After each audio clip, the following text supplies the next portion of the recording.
as we dive deeper into the roadmap conversations. The conversations that will be rotating around the roadmap to the election day of 2026, or for the polls of 2026.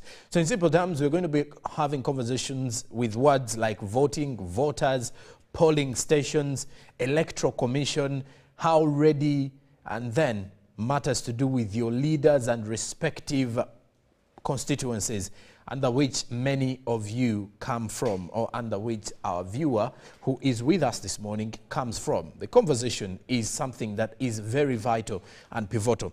Just a quick one. As of today, with the New Vision reporting, there is a new EC roadmap for the 2026 elections. Now, this very roadmap is something that is gearing us up ahead of the polls come 2026. The last time we held elections was in 2021, just after the COVID-19, and it was also still during the COVID-19, because COVID-19 probably took us for about 2 years, and the aftermath of the entire COVID-19 was 2023 to 2024. We're still feeling some pinch here and there. But besides that, an election here in Uganda, the election terms are always held for 5 years. So after 5 years, we definitely head back to the polls to choose our next leaders for another term of office for 5 years. Now, ahead of the 2026 polls, the Electoral Commission revealed that polling stations are projected to increase to 42,000.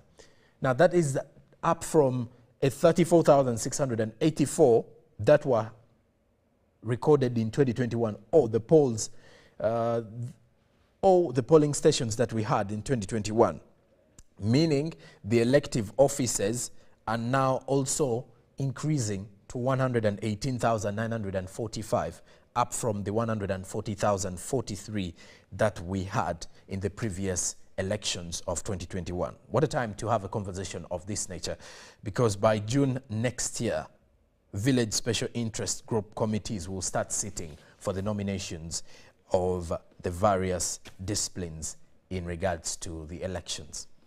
Robert Chirawo Nyonyintono, you are a voter, you are a Ugandan. Good to have you this morning. Good to have you again, brother. I'm so excited whenever we're approaching elections, because it gives Ugandans another opportunity to decide whether they retain the leaders they have, they make changes, or they forget about the political affairs of their country. I usually tell a person, if you don't participate in an election, you have no right to speak if you don't participate. Because here is an opportunity for us to determine if we choose new leaders, we retain the ones we have, and for you, you don't. Now, where do you get the moral authority to speak?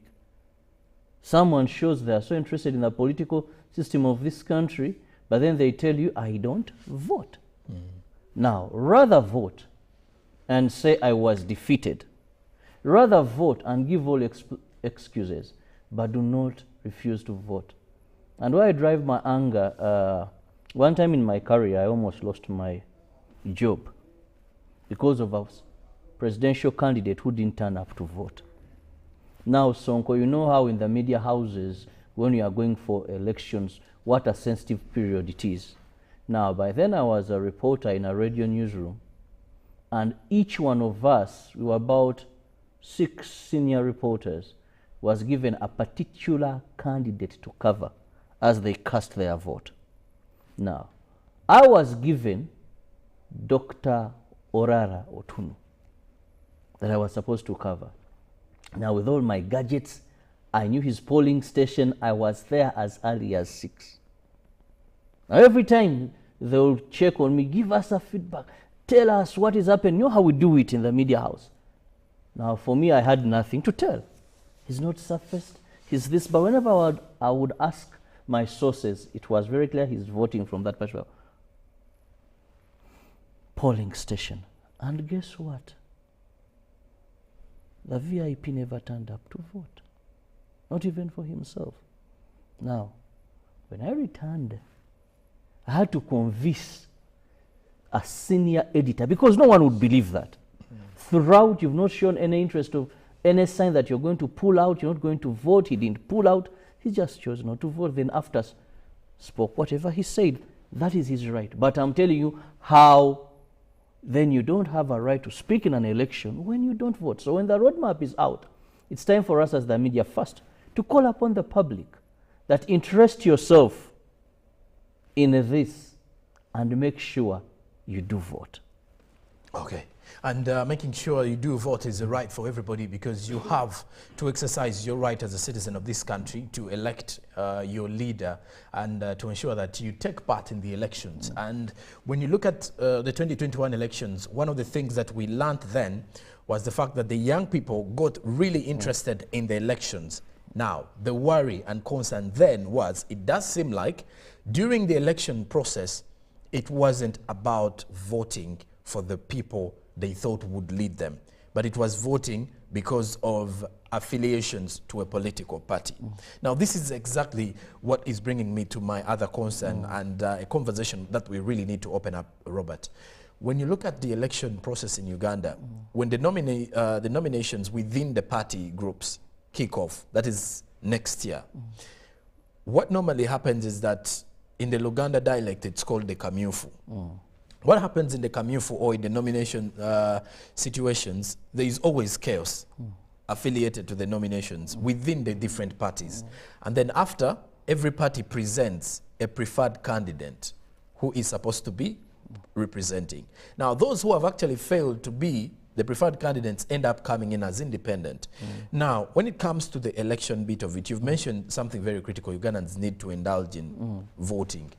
Let's look at, do we know what our leaders are supposed to do for us? And when we are voting, do we really vote basing on the capabilities of an individual? You know, this is according to what we are seeing in Parliament today, by the way.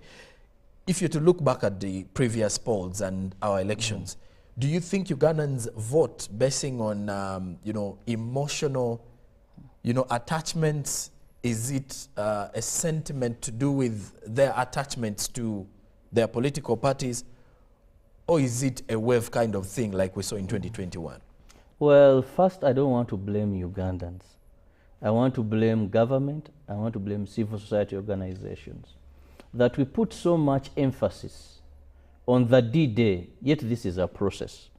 Today, we have dates given out in the media. But what we call civic education, and sometimes also voter education, which is very critical in a democratic process, is lacking in our country. And day by day, we seem to remove our focus on civic and voter education. At least voter education we try a bit, but we do not ensure people know as to why they vote. Do they have the right information? Now we concentrate more on voting, the actual voting. It's like today, government is putting a lot of emphasis on antenatal care. You know, that the day a woman knows she's pregnant, that month that she notices, let them begin medical visiting professional in the medical field. Go to the hospital, start taking those iron tablets, they monitor the stage of the baby, you know, they do those scans, there you bring your husband or the person responsible for you being pregnant, they do hepatitis tests, they do HIV tests. If maybe both of you or one has HIV/AIDS, they begin on preventative measures to avoid the spread of mother to child, which we are excelling as a country.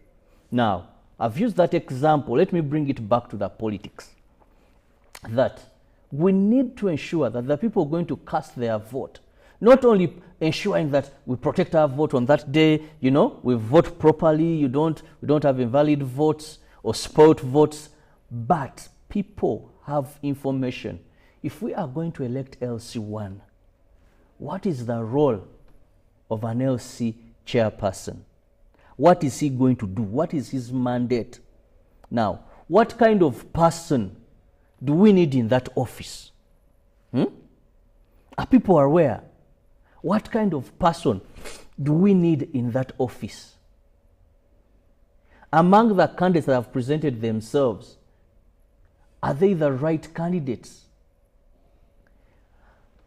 how are we going to hold them accountable?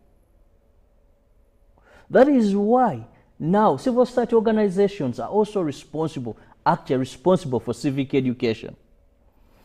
People to know what is the role of a member of parliament. Sometimes these guys are put on hanging, they are put ropes in their necks, not because for the genuine reasons, for the wrong reasons. Some of them are not returning to constituencies because of wrong perception of people of what they're supposed to do. I know a member of parliament who went to a casket maker and he pays every month. So whoever dies, the guy, they pick a casket. And people are so proud. People are now buying in hard to reach areas, they're buying water trucks, they're doing all this. Because the voter is not aware. Now, when the voter doesn't know why they should vote, who they should vote for, not knowing that it's Chirabo standing, but who qualifies integrity. Integrity. You know, conduct of someone is very important. What is their history? What is their ability to deliver in that position? They will end up voting for whoever, depending on whatever reasons, but not the right reasons. So most of the times, our voters in Uganda are voting out of ignorance because they have not been empowered to vote. Now, the other problem is when we went into multi-party dispensation. Believe you me, even when we went in a multi-party dispensation, we didn't have enough time to teach people to understand what multi-party dispensation is. How many political parties have a recruitment, a mentorship, and retention program? How many political parties? Sometimes I hear people talk about the Communist Party of China. People talk about the ANC, the Chama cha Mapinduzi of Tanzania. But you see, for them, you don't wake up today in the morning, you belong to NRM, and by evening, you're belonging to NUP. You get it. Then the other day, you're belonging to another political party. They don't encourage political prostitution, even where it's going to be. So people here enter political parties without even knowing the political party ideology. People enter political parties because they are the sweetest vehicle to get them to the position they want to be. A person today is in the Democratic Party. He's denied a ticket. Then NUP is welcoming that person. A person today is a National Unity Platform, looks at it and says, maybe here in Masaka, it is losing grip where I want. Then there will be DP members. I remember I had a person who was in FDC and she sought a ticket for mayorship. She wasn't given. In just, I think, a month to election, she was given a ticket. If you remember the politics of Honorable Nabila Nagai towards the recent elections that we've had. When she joined NUP afterwards? Afterwards. You've been with FDC in a minute. So because we lack this information, even in our political parties, they have not fronted civic education. Why are you joining NRM? Why are you joining National Unity Platform? What does it stand for? A person will tell you, listen to this, and it's very funny. Ask him, but why are you in NUP? I mean, what does NUP stand for? What is that? Why are you in NRM? It is a mass party. Us is a mass party. But what is your ideology? Do you understand why you belong to that party? Why are you in FDC? For us. So, because people are not informed. And you see, when there is lack of information, it's easy to exploit. I want to use that word, exploit. Ignorant people are easy to exploit them. So we need to ensure that we front civic education. Then at the tail end, we can have voter education. Now we are launching this, but where is civic education? With just a year to our election, what are we doing now to ensure that Ugandans, how many programs are we having? Say the role of local councils 1 and 2, the role of councillors. A person even picks application forms, nomination forms, he's elected, he doesn't know what to do. Do you remember a member of parliament who was elected because he told people, give me a chance, I go and I also eat. May his soul rest in eternal peace. Okay. And people were just like, tumwenda ya agenda alieko. Let me run this down here a little fast. Is that public servants who are set to stand for local government elections are supposed to resign by August 2nd, 2025. Now, also, when you look at the public servants that are set to stand for parliamentary elections, they are supposed to resign or stand by June 13th, 2025. Now, those public servants, if Chirabo per se, you want to stand for presidentship, you must give in your resignation letter by October 1st next year to the human resource manager of the Uganda Broadcasting Corporations. So that is what is being highlighted in the same report. Now, besides that, you get to realize that campaigns will be starting in the second week of October next year. And up-to-date National Voters Register is set to be ready by the end of next year, May 2025. Now, that is the roadmap of what is happening. But Robert, let's get this conversation back here. Looking at the increase in the polling stations, you know, I wanted us to also look at that. Of what impact does it have on this roadmap? Well, that is a very nice thing that the Electoral Commission has looked at. One, we have population growth. I think the final figures of the just concluded census are not yet out. But of course, it's very clear that we have a huge population increase. Now, when you have a population increase, therefore, it requires you to have more polling stations for effectiveness and to expedite the voting process. Remember, we don't vote all day. True. We have a time when our polling stations open and when they close. Now, the law is very clear that once time of closure has happened, a polling constable has to go and stand behind the last person on the line. Now, if we say voting closes at 6, it means by 6 p.m., this polling constable, usually a police officer who has maybe a baton, but they're not armed, within the ring of the polling station, will stand at the end, the last person on the line, and then if you're not that last person, you've missed out on voting. But remember, if you have very few polling stations, the line will be longer. Supposing you had about 600 people in the queue, still that time will go into darkness. And then remember, have a time of counting our votes at that polling station, and the agents pen their signature to the results at that particular polling station.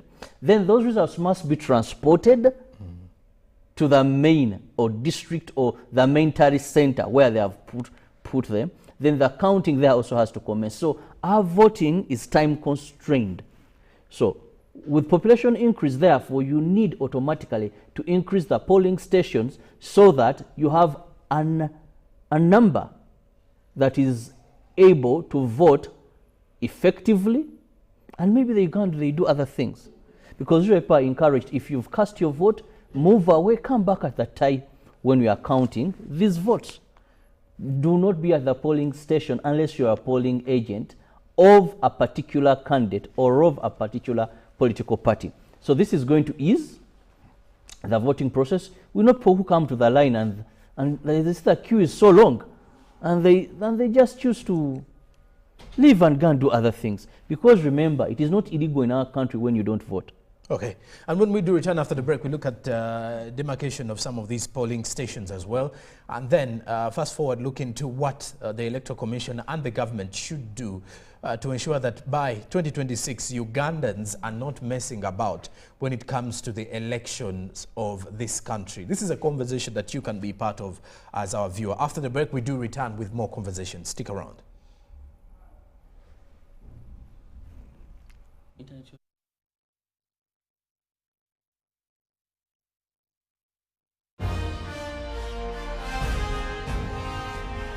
Live from UBC Studios in Kampala, this is Good Morning Uganda Extra.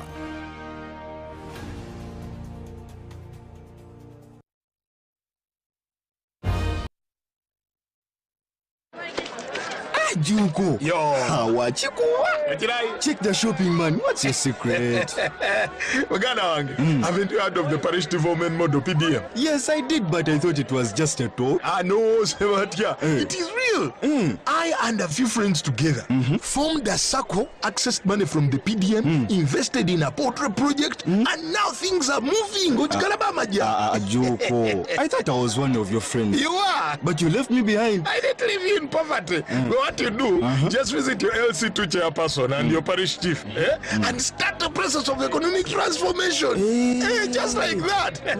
The parish development model is an initiative from the government of Uganda through the Ministry of Local Government designed to transform all lives of Ugandans for the better. PDM, my parish, my development, my life. Once upon a time, there lived identical twins who gave birth to beautiful princes and princesses. Their mothers gave their babies' bodies a lot of care by applying on their skin with baby Junior jelly. Though dried their chariots and everyone would admire their glowing skin. Fun fact, baby Junior prevents diaper rash, dry and sensitive skin. Moms all over Africa love baby Junior jelly. Baby soothes the skin. No more worries anymore. Boo, boo, boo, boo, boo. Baby Junior. Baby Junior. Predict the outcome of 10 football games and win big with tickets at only 500 shillings. Play for this Monday's draw to stand a chance to win big with Sports Stake 10. Buy your tickets at authorized shops on nationallottery.go.ug to download the app or simply dial *278#.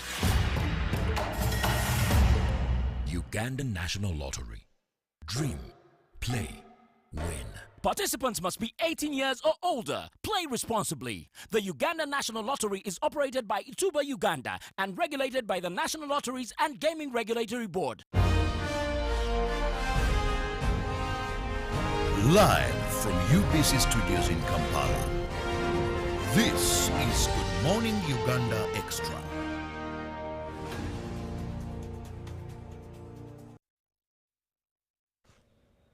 Well, the Electoral Commission Chairperson Biabakama explained that there is a purpose of demarcating the electoral areas. Why is this so? Is that it is to clearly define the areas of representation for directly elected councillors, the women councillors, and councillors representing special interest groups in various local government councils. Now, the EC boss further noted that the reorganization of polling station is crucial as it is in line with Section 33(1) of the Election Commission Act, and it has to ensure a manageable number of crucial and important polling stations, which is very crucial to enable the polling stations to accommodate the voters that we do have in the country, and also relocating of polling stations that were affected by infrastructure development. Now, we return with our conversation. Robert, when you look at the demarcations here, you know, before we even head to the polling, I think it's a good one to see that we have designated polling stations this time around designed to ensure that everyone is not affected like the cases that were reported last time around. Let's look at that issue before we even dive into what needs to be done moving forward. Well, first, it all goes back to what I was talking about, civic education, that a person knows a voting process starts and does not begin on the day of voting or when campaigns are open. Because now we have those that have been affected by infrastructure. What I saw in the concluded elections, the previous elections, was someone mustered that I voted at UBC. Now that polling station is removed and you're voting from, say, around the traffic lights of Ginger Road or around Garden City, because there are some areas where there were quite a number. Now this person, because the previous election they voted at that particular, when they come, they go to the, remember you're in a line, you go to, you reach, they check your name in the register for you to go and to be given the ballot paper to make, to elect a candidate of your choice. Now when you reach there, they tell you your name is not in this register. Now look around and find which polling station you are, that person misses out on voting. He will go. Some had their national IDs, others had their voter slips. For a voter slip, it was a bit fair and good because it could indicate which polling station. But remember, some Ugandans are not so much interested. For them, their issue is, I've given Chirabo my vote, period. On that day, I want to go and vote. Now, with this demarcation, it helps you, and you must interest yourself to know what is your polling station when that time comes. Which particular polling station are you going to cast your vote to?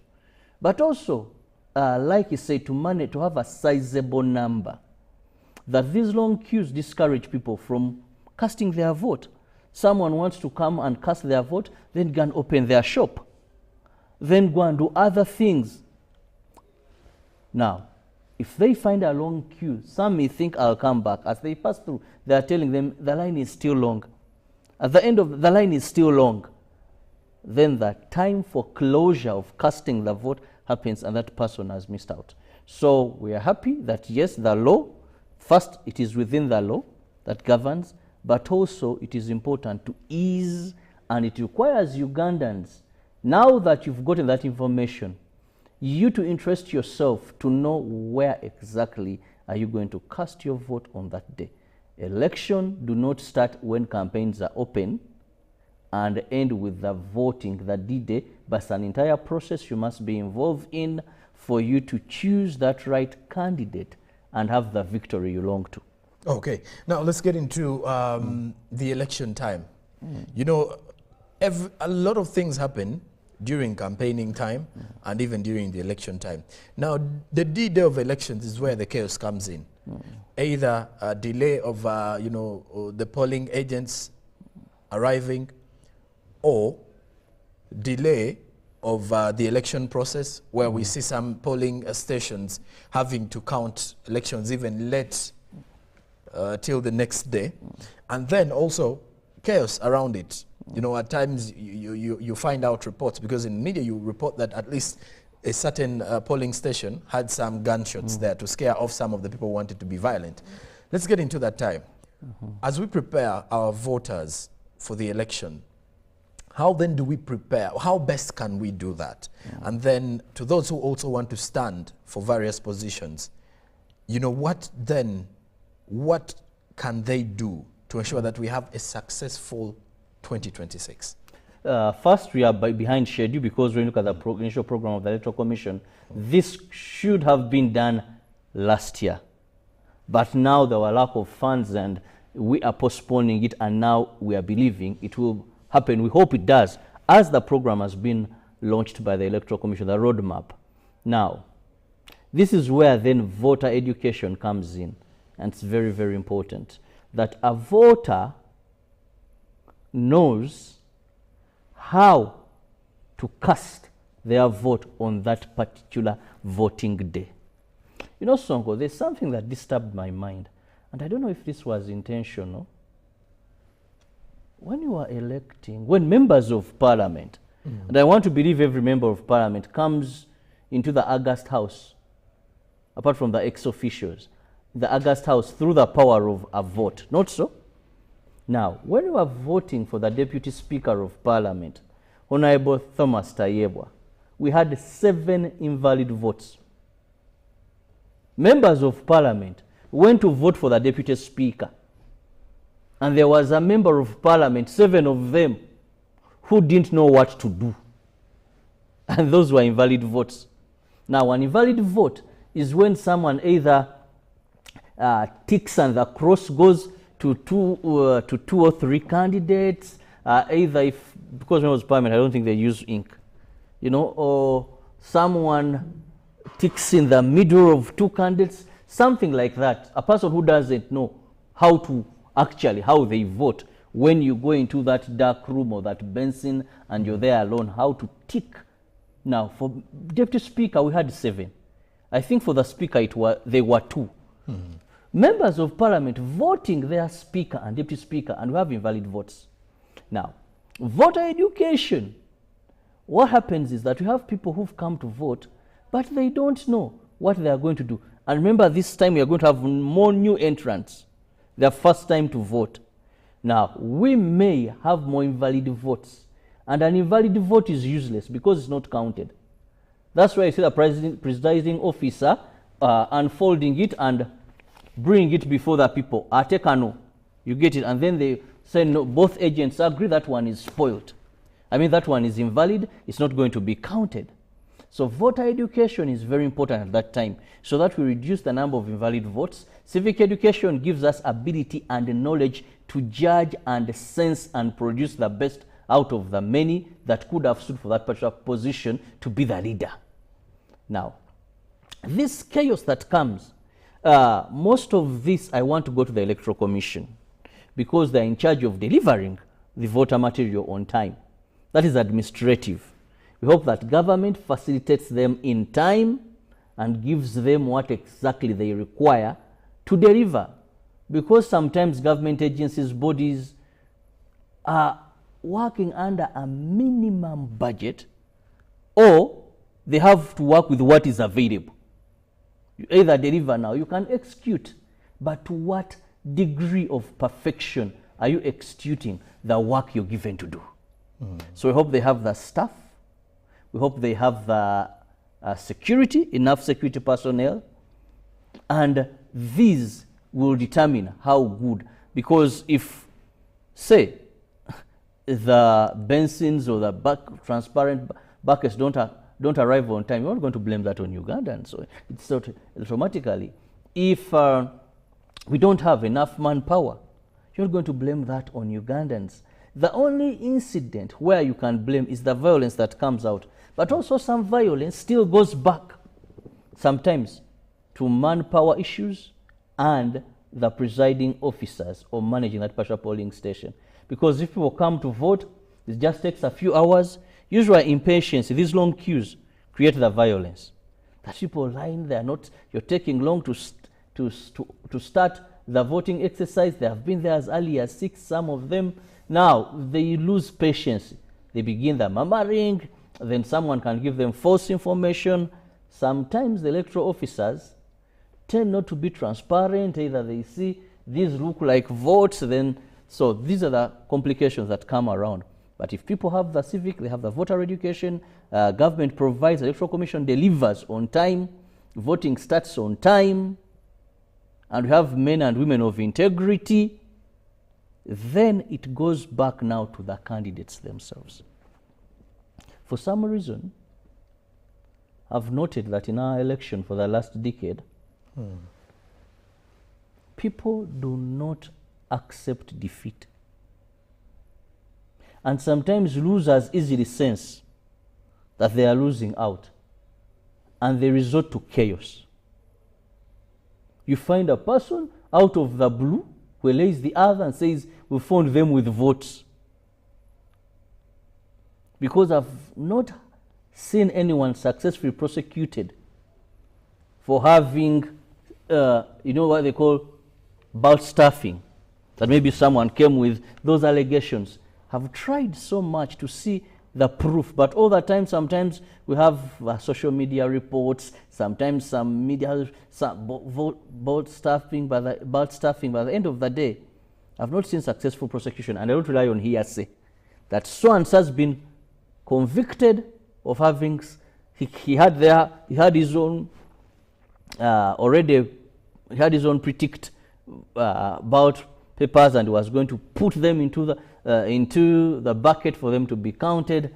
Those remain hearsays until I see someone convicted of that.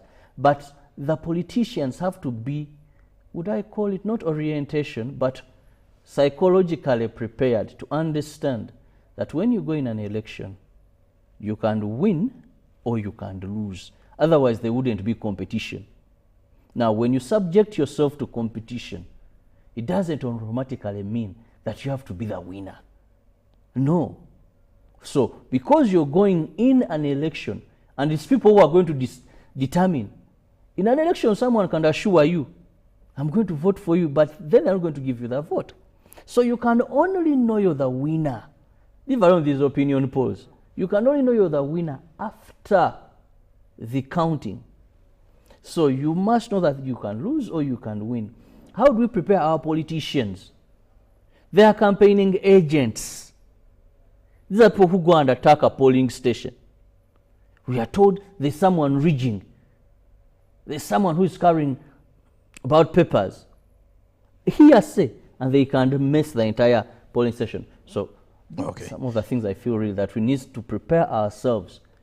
I have a comment from a viewer here who says, good morning, thanks Chirabo and Sonko. I love the fact that you restore hope to this country by manifesting that we still have youthful folks that understood matters of governance and political awareness.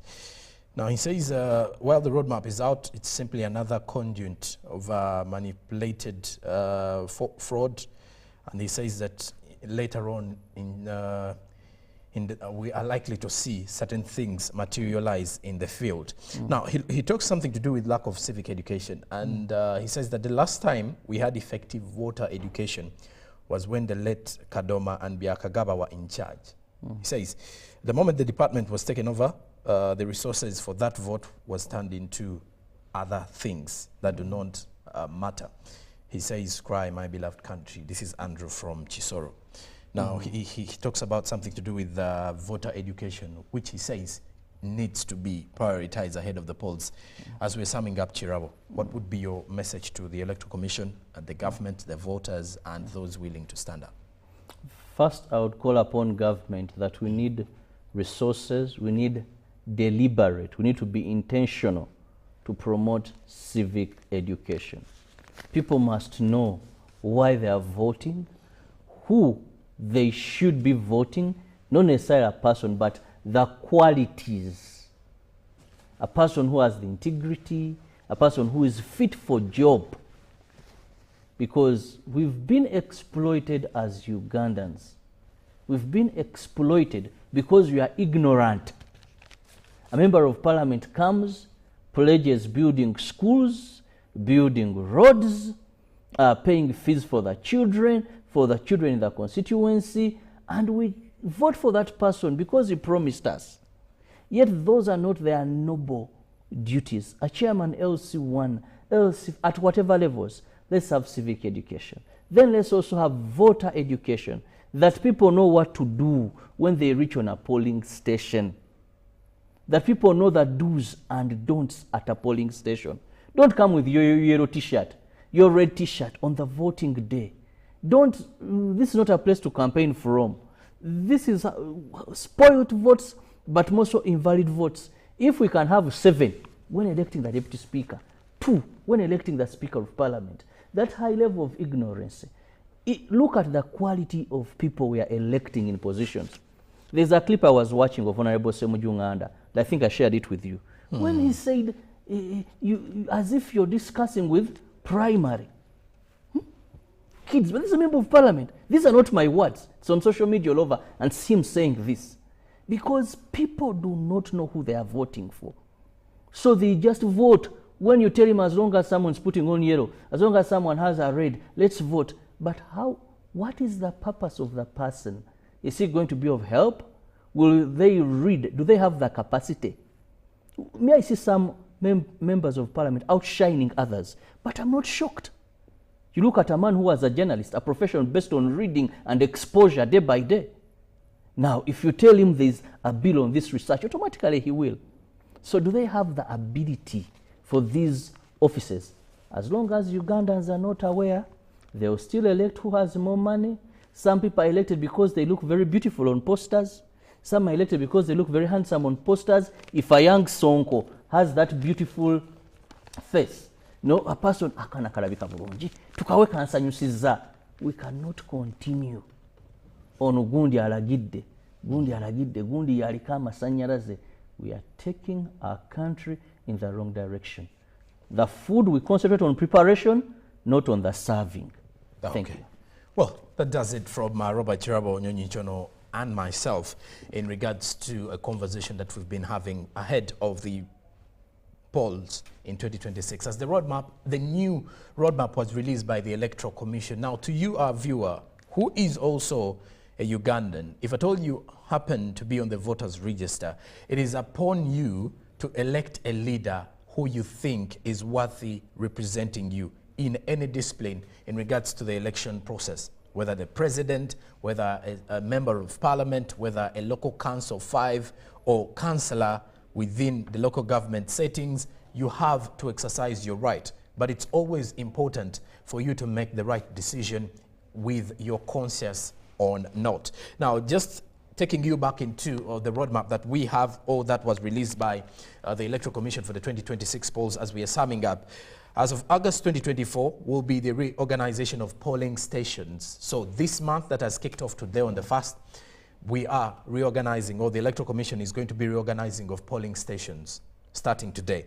Now, June 2025 is when the serious business will be kicking off. From June to 10th, 2025, village special interest group committees will be having their nominations. Then in September, from 3rd to September 12th, local government councils will be having nominations. Then from September 16th to September 17th, parliamentary nominations. Then October 2nd to October 3rd, presidential candidates will be heading into the nominations. Now, polling stations for polling for 2026 rather, January 12th to February 9th is when we shall be having presidential, general, parliamentary and local government councils for the 2026 general elections. So it will most likely be a month of election drama, intensity and the like. Then when it comes to the campaigning periods, the campaigns will kick off by the second week of October next year. And an up-to-date national voters register, like I mentioned earlier, will be ready by the month of May next year. Now, May 12th, 2026 is when the current term will be officially coming to an end, meaning your member of parliament will be in office till May 12th, 2026. If at all he's voted and returns as an incumbent and voted again, he will then be successfully initiated into the 2026 to 2031 term of leadership. Now, the public servants who want to stand for local government elections should resign in August 2025 by August 2nd. Then parliamentary elections, or those that are working in public service and wish to stand for parliamentary positions, you have to send in your resignation letters by June 13th, 2025. Now, for those who wish to stand in for presidentship, by October 1st, 2025, you should have handed in your resignation letter to the different human resource manager's office. I want to believe those of you who have intentions of standing in for leadership, it is something that you can definitely choose to have. For more details about the same report that we've been having as a discussion, myself and Robert, the New Vision today. Have yourselves a good day, a happy new month of August. Tomorrow will be a fully packed Good Morning Uganda Friday edition. Do make a date with us tomorrow morning. Have a good day. Live from UBC Studios in Kampala, this is Good Morning Uganda Extra.